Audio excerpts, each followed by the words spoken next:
Teman-teman mungkin mengenalnya, kucing dengan corak tutul yang eksotis. Ini adalah kucing Bengal.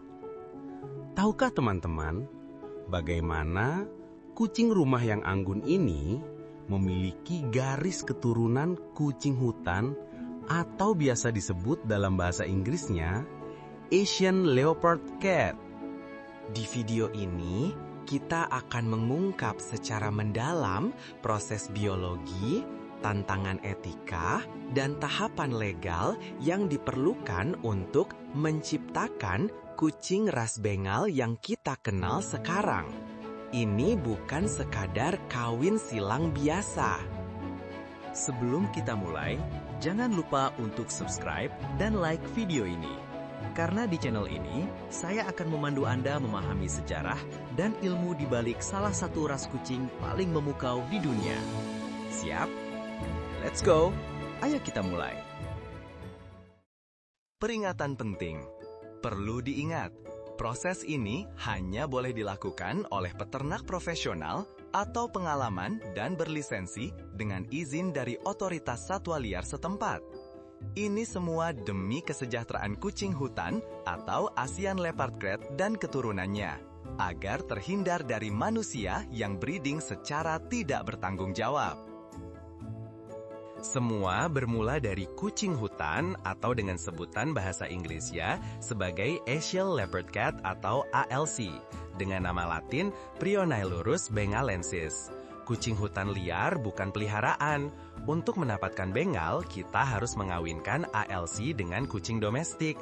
Biasanya Egyptian Mau atau ras kucing domestik lainnya seperti kucing Siam, British Shorthair Tabby, American Shorthair motif marble, atau spotted. Perlu diingat, kucing domestiknya tidak boleh calico atau bicolor, harus yang berpigmentasi solid satu warna. Langkah awal, kita harus membuat F1, generasi pertama. Keturunan pertama disebut F1, filial 1. F1 adalah 50% ALC dan 50% domestik. F1 memiliki fisik sangat liar, temperamennya tidak terduga, dan seringkali steril, mandul, terutama pejantan. Jadi, anak hasil F1 yang kelamin jantan 99% mandul, namun tidak untuk yang berkelamin betina. Langkah kedua, generasi kedua. F2 adalah hasil kawin F1 betina dengan kucing Bengal jantan domestik. F2 memiliki 25% garis keturunan kucing hutan. Mereka lebih ramah, tapi masih dianggap early generation Bengal dan butuh penanganan khusus dikarenakan memiliki banyak kasus pencernaan usus pendek.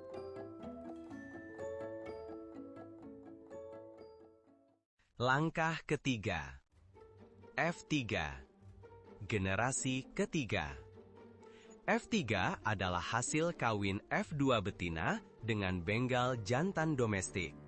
Garis keturunan ALC sekitar 12,5%. Jantan F3 masih sering mandul, maka dari itu, breeder harus selektif dalam memilih indukan betina F3 untuk proyek selanjutnya. Pilihlah yang sudah terlihat cikal bakal roset, arrowhead, atau spotted. Bengal F1, F2, dan F3 biasanya memiliki persyaratan kepemilikan yang sangat ketat atau bahkan ilegal di beberapa negara bagian atau wilayah dan di bawah naungan Asosiasi Kucing dan Balai Konservasi Negara.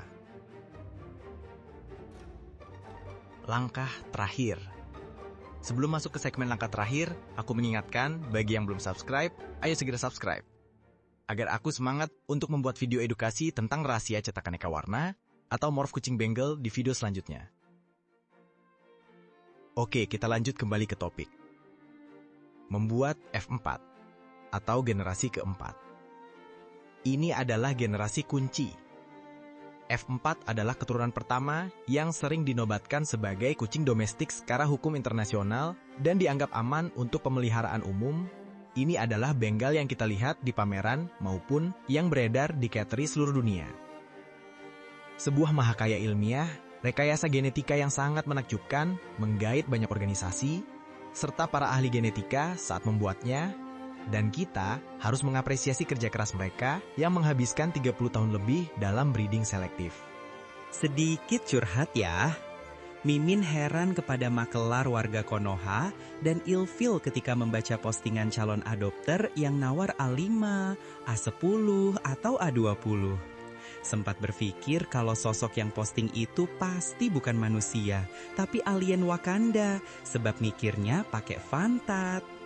Tidak menghargai dan mengapresiasi para breeder yang telah sampai di titik ini. Baik, kita masuk ke segmen selanjutnya. Resiko dan problematika yang harus ditanggung ketika membuat kucing Bengal dari awal sampai F4. Masalah mandul sterilitas.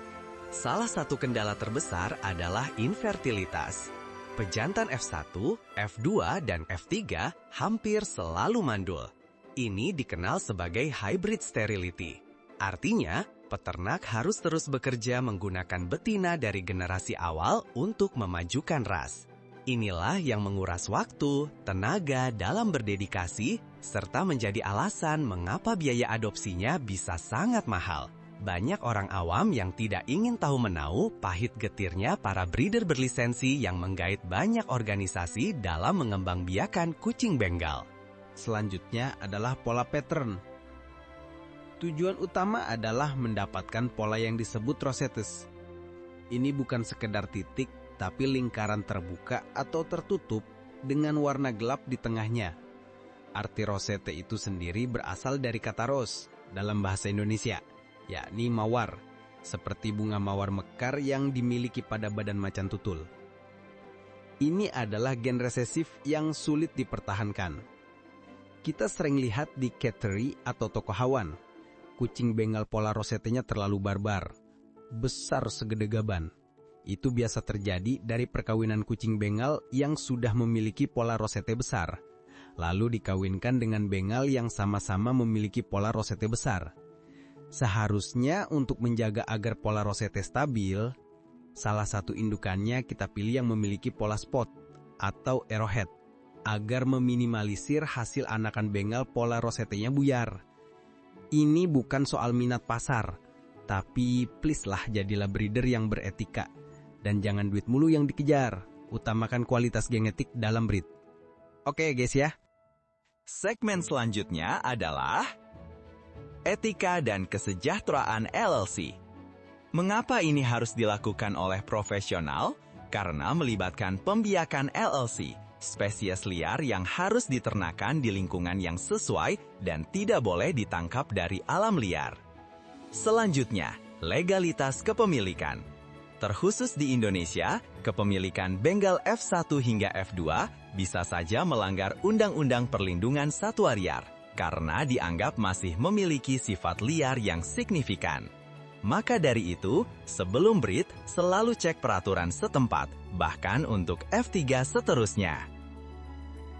Segmen selanjutnya, adopter dan pengadopsian Bengal yang bertanggung jawab. Jika Anda tertarik memiliki Bengal, pastikan Anda membelinya dari peternak terdaftar yang menyediakan sertifikat silsilah atau nama lainnya pedigree dan catatan kesehatan lengkap. Pastikan Anda mendapatkan kucing ras domestik sejati yang sudah sedikit gen kucing hutannya.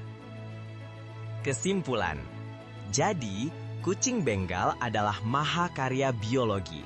Dari kawin silang antara kucing hutan yang liar dan kucing domestik, diperlukan seleksi breeding 4 generasi yang ketat untuk mendapatkan teman berbulu yang jinak dan menawan ini. Prosesnya panjang, butuh dedikasi, dan yang paling penting harus didasarkan pada etika dan legalitas yang ketat untuk memastikan tidak ada satwa liar yang dieksploitasi. Nama kucing Bengal adalah warisan nama belakang genus kucing hutan liar. Mengadopsi kucing Bengal memerlukan dedikasi, pengetahuan, dan yang paling penting, etika. Ingat, selalu utamakan kesejahteraan hewan dan pastikan Anda mendapatkan Bengal dari peternak resmi. Kalau teman-teman ada yang punya pengalaman merawat Bengal, bagikan tips terbaik Anda di kolom komentar. Kami dan komunitas di sini pasti ingin mendengarnya. Jangan lupa like video ini jika Anda merasa informasi ini bermanfaat. Subscribe untuk konten hewan eksotis lainnya, dan tonton juga video kami yang sudah muncul di layar Anda. Sampai jumpa di video selanjutnya. Salam hangat dari kami, Glaklich Bengal.